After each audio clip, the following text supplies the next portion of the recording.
और बड़ी खबर निकलकर सामने आ रही है। बिहार में राजनीतिक गलियारों में हलचल बढ़ी है। तो बड़ी खबर आपको बता रहे हैं कि बिहार में राजनीतिक गलियारों में हलचल बढ़ गई है। सूबे की सियासत में बड़े भूचाल की आहट भी नजर आ रही है। राजनीतिक विशेषज्ञों की माने तो ये भूचाल आ चुका है। मंत्री शहनवाज हुसैन जीतन राम मांझी के आवास पर पहुंचे हैं और उनसे मुलाकात की है। बंद कमरे में शहनवाज हुसैन और पूर्व सीएम के बीच बातचीत हुई है। तो बड़ी खबर निकलकर सामने आ रही है। और इससे पहले वीआईपी सुप्रीमो मुकेश सहनी ने भी जीतन राम मांझी से मुलाकात की थी। तो लगातार जो सियासत है बिहार की वो गरमाई हुई है। लगातार राजनीतिक गलियारों में सरगर्मी तेज है और इसके साथ साथ राजनीतिक पंडितों की माने तो सूबे की सियासत में बड़े भूचाल की आहट नजर आने लगी है। एक बार आपको बता दें कि जिस तरीके से कल मुकेश सहनी ने मुलाकात की थी, उसके बाद शहनवाज हुसैन भी जीतन राम मांझी के आवास पर पहुंचे और उनसे मुलाकात की। बंद कमरे में ये मुलाकात हुई है, बातचीत हुई है। और इस खबर पर अधिक जानकारी के साथ हमारे सहयोगी अभिषेक हमारे साथ फोन लाइन के जरिए जुड़े हुए हैं। अभिषेक, लगातार बिहार की राजनीति गरमा रही है। मुकेश सहनी के तल्ख तेवर के बाद अब शहनवाज हुसैन ने भी मुलाकात की है। क्या खबर निकलकर सामने आ रही है? जी देखिए, बिल्कुल जिस तरह से शाहनवाज हुसैन देर रात कल जीतन राम मांझी के आवास पर मिलने पहुंचे अविनाश, और उससे पहले मुकेश सहनी मुलाकात करते हैं। हालांकि शाहनवाज हुसैन और मुकेश सहनी दोनों ने मांझी से मुलाकात की और दोनों की मुलाकात को औपचारिक मुलाकात बताया गया। दरअसल आप जानते हैं कि राजनीति में औपचारिक मुलाकात जैसी कोई चीज होती नहीं है, खासकर इन राजनीतिक हालात में जो बिहार में देखने को मिल रहे हैं। तो जाहिर तौर पर बिहार की राजनीति में एक बड़े भूचाल की आहट सुनाई दे रही है। और अगर खासकर शाहनवाज हुसैन और जीतन राम मांझी के बीच की मुलाकात की बात करें तो अंदाजा ही लगाया जा सकता है बंद कमरे में दोनों के बीच क्या बातचीत हुई होगी, ये कह पाना बड़ा मुश्किल है। लेकिन ऐसा लगता है जैसे मांझी के तेवर बीजेपी को लेकर इन दिनों जिस तरह से तल्ख हैं, मुकेश सहनी मांझी को ये मनाने में जुटे हैं। मुकेश सहनी मांझी को ये कन्विंस करना चाहते हैं बीजेपी की मुखालफत के लिए। मांझी और सहनी गोलबंद हो रहे हैं। मांझी पहले से बीजेपी की मुखालफत करते रहे हैं, बीजेपी के खिलाफ बोलते रहे हैं। यहाँ तक कि प्रधानमंत्री नरेंद्र मोदी को लेकर भी उन्होंने कई बातें कही। और मुकेश सहनी बीजेपी पर अब गर्म है, तो दोनों को गोलबंद हो रहे थे। कहीं ना कहीं बीजेपी इन कोशिशों को खत्म करना चाहती है, इस गोलबंदी को रोकना चाहती है। और इसी संदर्भ में इसी वजह से मुलाकात हुई होगी और शायद इसी वजह से कल देर शाम जाकर शाहनवाज हुसैन ने पूर्व सीएम जीतन राम मांझी को मिलाया है। तो मुकेश सहनी के साथ बीजेपी नहीं है। मुकेश सहनी को झटका देने जा रही है बीजेपी। मुकेश सहनी के लिए कई झटके की खबर हाल के दिनों में आ सकती है। कई मीडिया रिपोर्ट्स में ये खबरें चल रही हैं। हालांकि हम एक जिम्मेवार चैनल है तो हम उस तरह की बात नहीं कर सकते जब तक हमारे पास पुख्ता इनपुट नहीं हो। लेकिन खबर यह भी है कि मुकेश सहनी के पास जो 4 विधायक हैं जी। उनकी तरफ से भी उनको झटका लग सकता है। तो एक बड़ा खेल बिहार की राजनीति में देखने को मिल सकता है। लेकिन इसके लिए हमें थोड़ा इंतजार करना पड़ेगा। मुलाकात का दौर शुरू हो गया है, बात का दौर शुरू हो गया है। अभिषेक, तस्वीरें बहुत कुछ बता रही हैं। ये तस्वीरें अपने आप में गवाही दे रही हैं कि कहीं ना कहीं राजनीति में कुछ उठा पटक तो हो ही रहा है। जैसे कि आप कह रहे हैं कि आने वाले दिनों में मुकेश सहनी को बड़ा झटका या बड़ी खबर उनके लिए हो सकती है। तो तस्वीरें उसकी बानगी अभी से ही बतानी शुरू कर दी हैं।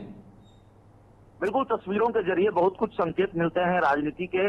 और आने वाले दिनों में बिहार की सियासत की तस्वीर क्या होगी, दरअसल यही तस्वीरें बता रही हैं। जीतन राम मांझी बीजेपी की मुखालफत कर जरूर रहे हैं, लेकिन जीतन राम मांझी मुकेश सहनी के साथ बीजेपी की मुखालफत के लिए गोलबंद हो जाएंगे, ये अपने आप में बड़ा सवाल है। मांझी कह चुके हैं कि वो पूरी तरह से नीतीश कुमार के साथ है। तो नीतीश कुमार जब तक बीजेपी का साथ नहीं छोड़ेंगे, जीतन राम मांझी एक जंग छेड़ देंगे, सियासी जंग छेड़ देंगे बीजेपी के खिलाफ, ऐसा नहीं है। मांझी और उपेंद्र कुशवाहा जिस तरीके से बीजेपी की मुखालफत कर रहे हैं, बीजेपी को लेकर बयान दे रहे हैं, उसी रफ्तार में बीजेपी के खिलाफ मांझी और उपेंद्र कुशवाहा की जंग जारी रहेगी। अब एक मोर्चा खोल दिया है मुकेश सहनी ने। तो मुकेश सहनी जो डिमांड कर रहे हैं, हालांकि उन्होंने बताया नहीं कि उनकी क्या डिमांड थी जो मानी नहीं गई एनडीए में। उनकी बात कौन सी बात है नहीं सुनी गई।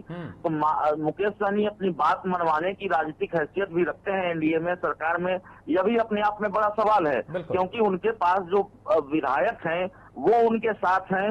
ये अपने आप में बड़ा सवाल है। खबर जैसा कि मैंने आपको बताया कि वो विधायक इनको झटका दे सकते हैं। हालांकि इसको लेकर पुख्ता तौर पर कोई इनपुट हमारे पास नहीं है, अपडेट होगा वो हम अपने दर्शकों को बताएंगे। लेकिन लगातार जो मीडिया रिपोर्ट्स के हवाले से खबरें सामने आ रही है और वीआईपी सूत्रों के हवाले से थोड़ी बहुत जो जानकारी सामने आ रही है वो जानकारी है कि मुकेश सहनी परेशान है। मुकेश सहनी को बीजेपी भाव नहीं दे रही है और मुकेश सहनी के सामने बीजेपी बैकफुट पर आने को तैयार नहीं है। मुकेश सहनी के पाले में गेंद डाल दी गई है कि आपको जो करना है कर लीजिए, बीजेपी आपको उसी हिसाब से ट्रीट करेगी जिस हिसाब से आपको ट्रीट किया जाता रहा है। अच्छा, एक सवाल ये है अभिषेक कि क्या बीजेपी के अंदर भी बेचैनी बढ़ी हुई है? क्या बीजेपी भी अंदर से सहमी हुई है? मतलब चेहरे पर कुछ और दिखाया जा रहा है, जैसे सब कुछ सामान्य है, लेकिन अंदर खाने बहुत कुछ चल रहा है। क्या ऐसी तस्वीर निकलकर सामने आ रही है? क्योंकि अचानक से शहनवाज हुसैन का जीतन राम मांझी से मिलना, ये जैसा कि आपने कहा कि औपचारिक ये हो नहीं सकता है, और जिस तरीके से जब शहनवाज हुसैन की बिहार की राजनीति में एक बार फिर से एंट्री हुई है, उसके बाद से कहीं ना कहीं बिहार बीजेपी की कमान या फिर बिहार बीजेपी को लीड करते हुए नजर आते हैं यहाँ पर शहनवाज हुसैन। तो क्या ये माना जाए कि जीतन राम मांझी भी नाराज चल रहे हैं, उनसे यहाँ पर एक तरीके से सहमति लेने की कोशिश की गई होगी कि नहीं ठीक है, सब कुछ सामान्य करने की कोशिश की गई? नहीं अविनाश, देखिए जीतन राम मांझी और शाहनवाज हुसैन की मुलाकात को इस तरह से नहीं देखा जाना चाहिए। बीजेपी बहुत बेचैन नहीं है, बीजेपी डरी हुई नहीं है। इसलिए डरी हुई नहीं है क्योंकि ये ठीक है कि वीआईपी पार्टी के 4 विधायक हैं और हिंदुस्तानी अवाम मोर्चा के 4 विधायक हैं और इन 8 विधायकों के सहारे ये सरकार टिकी हुई है। बिल्कुल। लेकिन मुकेश सहनी अगर अलग होते हैं तो वो 4 विधायक मुकेश सहनी के साथ चले जाएंगे, ऐसी खबर नहीं है। इनपुट यही है, अंदर खाने की खबर यही है कि मुकेश सहनी के विधायक उनके साथ नहीं जाएंगे। बीजेपी ने बहुत अपने तरीके से मुकेश सहनी को ये समझाया है, मुकेश सहनी भी ये समझ गए हैं। तो मुकेश सहनी को बीजेपी के सामने इसी तरह सरेंडर रहना होगा। अब जहां तक शाहनवाज हुसैन और मांझी की मुलाकात की बात है, तो शाहनवाज हुसैन और मांझी की मुलाकात इसलिए हुई है, जो जानकारी है कि मुकेश सहनी को बीजेपी अलग थलग कर देना चाहती है। अब मुकेश सहनी ने कल प्रेस कॉन्फ्रेंस में कहा कि वो अगर उनको यूपी में रोका गया तो वो यूपी के नेताओं को बिहार में नहीं आने देंगे। सीएम योगी पर उन्होंने हमला किया। आप बताइए, सीएम योगी उत्तर प्रदेश के मुख्यमंत्री हैं, बीजेपी के इतने बड़े नेता हैं, क्या वो सीएम योगी को सरकार में मंत्री हैं मुकेश सहनी, तब भी सीएम योगी को बिहार आने से रोक सकते हैं? मुकेश सहनी की ये राजनीतिक हैसियत है। लेकिन मुकेश सहनी इस तरह की बातें कर रहे हैं तो बिहार बीजेपी के नेताओं में, बिहार बीजेपी के विधायकों में कुछ लोगों से हमारी बातचीत भी हुई है, बहुत नाराजगी है और बीजेपी उनको अलग थलग कर देना चाहती है। इसीलिए मांझी से मुलाकात हुई है शाहनवाज हुसैन की और दोनों नेताओं के बीच शायद ये बातचीत हुई होगी। तो ये माना जाए कि आने वाले दिनों में तस्वीरें बदल सकती हैं, राजनीति और तेज हो सकती है। फिलहाल तमाम जानकारियों के लिए अभिषेक आपका बहुत बहुत धन्यवाद।